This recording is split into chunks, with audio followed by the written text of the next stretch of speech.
नमस्कार दोस्तों। आज की इस वीडियो में हम श्रीमद् भगवद गीता के दूसरे अध्याय के तीसरे श्लोक को समझेंगे। साथ ही हम यह भी जानेंगे कि भगवान श्री कृष्ण ने यह बात अर्जुन से उस समय क्यों कही थी। और सबसे महत्वपूर्ण बात यह जानेंगे कि हजारों साल पहले कही गई श्री कृष्ण की यह बात आज हमारे जीवन में कैसे लागू होती है। अगर आपने इस श्लोक को सही अर्थ में समझ लिया तो जीवन में आने वाली कठिन परिस्थितियों में आपको हार मानने के बजाय आगे बढ़ने लगेंगे। इसलिए इस वीडियो को अंत तक जरूर देखिए। चलिए सबसे पहले श्रीमद् भगवद गीता के दूसरे अध्याय के तीसरे श्लोक को जानते हैं। श्लोक है क्लैब्यमा समागमः पार्थ नैतत्वयुपपद्यते क्षुद्रं हृदय दौर्बल्यं त्यक्त्वोत्तिष्ठ परंतप। इस श्लोक में भगवान श्री कृष्ण अर्जुन से कहते हैं, हे पार्थ, इस समय इस प्रकार की कमजोरी और निराशा को अपने ऊपर हावी मत होने दो। यह तुम्हारे लिए उचित नहीं है। अपने हृदय की इस दुर्बलता को त्यागो और अपने कर्तव्य के लिए खड़े हो जाओ। अब सवाल यह है कि श्री कृष्ण ने अर्जुन से यह बात क्यों कही। इसे समझने के लिए हमें उस समय की परिस्थिति को समझना होगा। महाभारत का युद्ध शुरू होने वाला था। अर्जुन अपने सामने अपने ही परिवार के लोगों, गुरुजनों और प्रियजनों को देखकर विचलित हो गए थे। अर्जुन के हाथ से गांडीव धनुष छूटने लगा। उनका मन दुख और मोह से भर गया। उन्होंने सोचा कि जिन लोगों के साथ मैंने जीवन बिताया है, उन्हीं के विरुद्ध मैं युद्ध कैसे कर सकता हूं। अर्जुन की स्थिति ऐसी हो गई थी कि एक महान योद्धा होने के बावजूद उस समय उनका मन कमजोर पड़ गया था। और यहीं पर भगवान श्री कृष्ण उन्हें जगाते हैं। श्री कृष्ण कहते हैं, हे अर्जुन, इस तरह की कमजोरी में मत पड़ो। अपने कर्तव्य से पीछे मत हटो। अपने मन की दुर्बलता को छोड़ो और खड़े हो जाओ। अब यहाँ एक शब्द आता है, क्लैब्य। इसका अनुवाद कई जगह नपुंसकता या कायरता के रूप में किया जाता है, लेकिन इस शब्द को समझते समय इसके संदर्भ को समझना बहुत जरूरी है। यहाँ श्री कृष्ण किसी व्यक्ति की शारीरिक पहचान के बारे में बात नहीं कर रहे हैं।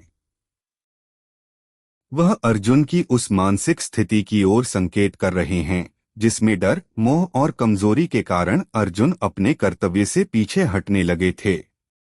इसलिए आज के जीवन में हम इसे मानसिक कमजोरी, हिम्मत टूटना या कठिन परिस्थिति में हार मान लेने की प्रवृत्ति के रूप में समझ सकते हैं।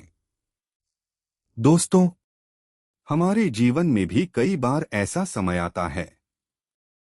हम कोई नया काम शुरू करना चाहते हैं, लेकिन मन में डर आता है कि अगर मैं असफल हो गया तो क्या होगा। हम मेहनत करना चाहते हैं, लेकिन कई बार असफलता मिलने के बाद मन कहता है कि अब इसे छोड़ दो। हम कोई व्यवसाय शुरू करना चाहते हैं, लेकिन मन में डर आता है कि अगर पैसे डूब गए तो क्या होगा। हम नौकरी या पढ़ाई में आगे बढ़ना चाहते हैं, लेकिन बार बार असफलता मिलने पर हमें लगता है कि शायद हम इसके योग्य ही नहीं हैं। यही वह समय है जब श्री कृष्ण का यह श्लोक हमें याद रखना चाहिए, क्योंकि समस्या केवल बाहर की परिस्थिति में नहीं होती। कई बार हमारी सबसे बड़ी समस्या हमारे मन के अंदर होती है। जब हमारा मन हार जाता है तो छोटी समस्या भी बहुत बड़ी दिखाई देने लगती है, लेकिन जब हमारा मन मजबूत होता है तो बड़ी से बड़ी समस्या का सामना करने की शक्ति हमारे अंदर आ जाती है। मान लीजिए एक व्यक्ति ने कोई व्यवसाय शुरू किया। पहले साल उसे नुकसान हो गया। अब उसके सामने दो रास्ते हैं। पहला रास्ता यह है कि वह कहे, मेरा व्यवसाय नहीं चल सकता, मैं असफल हो गया, और वह हमेशा के लिए प्रयास करना छोड़ दे। दूसरा रास्ता यह है कि वह अपनी गलती को समझे, देखे कि नुकसान क्यों हुआ, अपनी रणनीति बदले और फिर से मेहनत करे। श्री कृष्ण का संदेश हमें दूसरे रास्ते की ओर ले जाता है। असफलता के कारण अपने कर्तव्य से पीछे मत हटो। अपनी गलतियों से सीखो और आगे बढ़ो। अब इसे परिवार के जीवन से समझते हैं। कई बार परिवार में छोटी छोटी बातों को लेकर विवाद हो जाता है। गुस्सा बढ़ जाता है। एक व्यक्ति दूसरे से बात करना बंद कर देता है और धीरे धीरे परिवार का माहौल खराब होने लगता है। ऐसे समय में भी मन हमें कहता है कि सामने वाले से बात मत करो, लेकिन समझदारी यह है कि भावनाओं के प्रभाव में निर्णय लेने के बजाय शांत होकर परिस्थिति को समझा जाए, क्योंकि हर लड़ाई जीतना जरूरी नहीं होता। कई बार रिश्ते बचाना ज्यादा जरूरी होता है।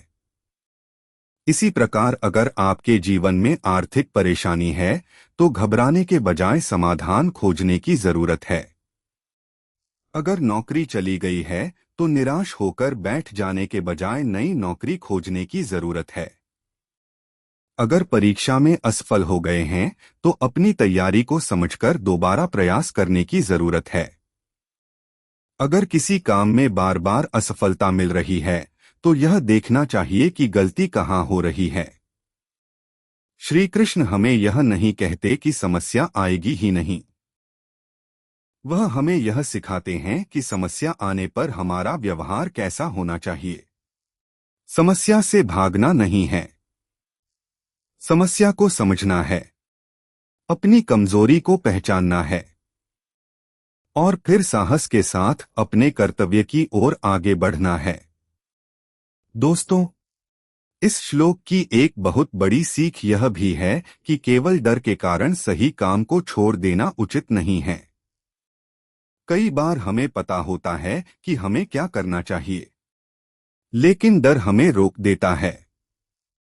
हम कहते हैं, लोग क्या कहेंगे? अगर मैं असफल हो गया तो? अगर लोगों ने मेरा मजाक बनाया तो? अगर मेरा काम नहीं चला तो? अगर मुझे सफलता नहीं मिली तो? लेकिन सोचिए, अगर हर व्यक्ति इन सवालों से डरकर अपने प्रयास छोड़ दे तो दुनिया में कोई भी बड़ा काम पूरा नहीं हो पाएगा। जो लोग जीवन में आगे बढ़ते हैं उनके सामने भी डर होता है। अंतर केवल इतना होता है कि वे डर के बावजूद आगे बढ़ते हैं। इसलिए हमें अपने मन से एक बात कहनी चाहिए, डर हो सकता है, लेकिन डर के कारण मैं अपना कर्तव्य नहीं छोड़ूंगा। असफलता हो सकती है, लेकिन असफलता के कारण मैं प्रयास करना बंद नहीं करूंगा। लोग मेरा साथ दें या न दें, मैं अपनी सही दिशा में मेहनत करता रहूंगा। यही इस श्लोक की व्यावहारिक सीख है। अब इस श्लोक को 5 छोटी छोटी बातों में समझते हैं।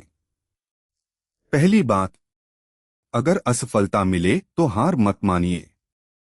असफलता आपके जीवन का अंतिम परिणाम नहीं है। यह आपको अपनी गलती समझने का अवसर भी दे सकती है। दूसरी बात, अगर आर्थिक परेशानी आए तो घबराने के बजाय समाधान खोजिए। अपनी आय बढ़ाने के तरीके खोजिए। अपने खर्चों को समझिए। नई स्किल सीखिए, लेकिन निराश होकर बैठ मत जाइए। तीसरी बात, अगर परिवार में समस्या हो तो गुस्से में फैसला मत लीजिए। कई बार कुछ मिनट का गुस्सा वर्षों के रिश्ते खराब कर सकता है। इसलिए शांत रहिए और सही समय पर सही बात कीजिए। चौथी बात, अगर किसी काम में बार बार असफलता मिल रही है तो केवल मेहनत बढ़ाने के बजाय अपनी दिशा भी देखिए, क्योंकि गलत दिशा में बहुत अधिक मेहनत करने से भी सही परिणाम नहीं मिलता।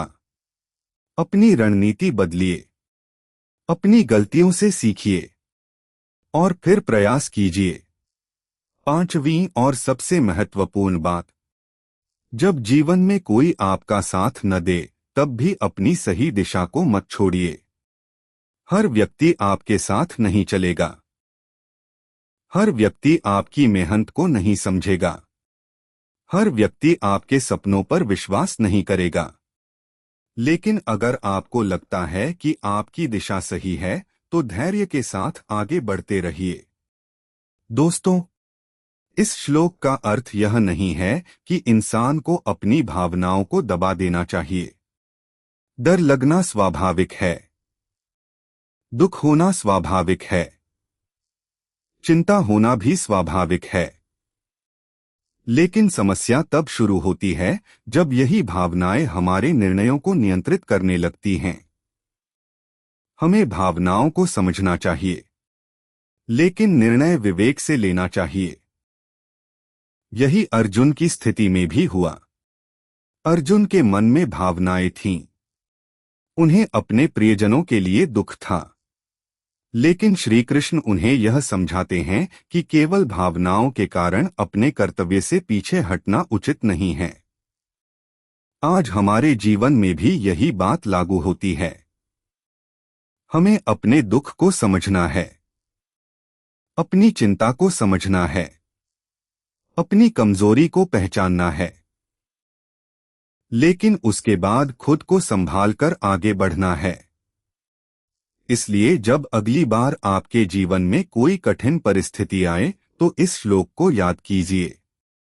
अपने आप से कहिए, मैं परिस्थिति से डरकर हार नहीं मानूंगा। मैं अपनी गलतियों से सीखूंगा। मैं धैर्य रखूंगा और अपने कर्तव्य की ओर आगे बढ़ूंगा। याद रखिए, परिस्थितियां हमेशा हमारे नियंत्रण में नहीं होती, लेकिन परिस्थितियों का सामना हम किस तरह करते हैं, यह बहुत हद तक हमारे हाथ में होता है। यही श्री कृष्ण के इस श्लोक की सबसे बड़ी सीख है। कठिन समय में टूटना नहीं है। कमजोरी को अपने ऊपर हावी नहीं होने देना है। सही और गलत को समझना है। अपने कर्तव्य को पहचानना है और फिर साहस के साथ आगे बढ़ना है। तो दोस्तों, श्रीमद् भगवद गीता के दूसरे अध्याय के तीसरे श्लोक का संदेश बहुत स्पष्ट है। जब जीवन में कठिन समय आए, तो डर और निराशा के कारण अपने कर्तव्य से पीछे मत हटिए। अपने मन की कमजोरी को पहचानिए, उसे अपने ऊपर हावी मत होने दीजिए और साहस, धैर्य और विवेक के साथ आगे बढ़ते रहिए। क्योंकि कई बार हमारी सबसे बड़ी लड़ाई बाहर की परिस्थितियों से नहीं, बल्कि हमारे अपने मन की कमजोरी से होती है। और जिस दिन हम अपने मन की इस कमजोरी पर विजय पाना शुरू कर देते हैं, उसी दिन हमारे जीवन में आगे बढ़ने का रास्ता भी खुलने लगता है। अगर आपको श्रीमद् भगवद गीता का यह श्लोक और इसकी सीख अच्छी लगी हो, तो वीडियो को लाइक जरूर करें और ऐसी ही गीता की सरल और जीवन से जुड़ी बातें सुनने के लिए हमारे चैनल को सब्सक्राइब कर लीजिए। मिलते हैं अगली वीडियो में। तब तक श्रीमद् भगवद गीता की सीख को अपने जीवन में उतारने का प्रयास करते रहिए। जय श्री कृष्ण।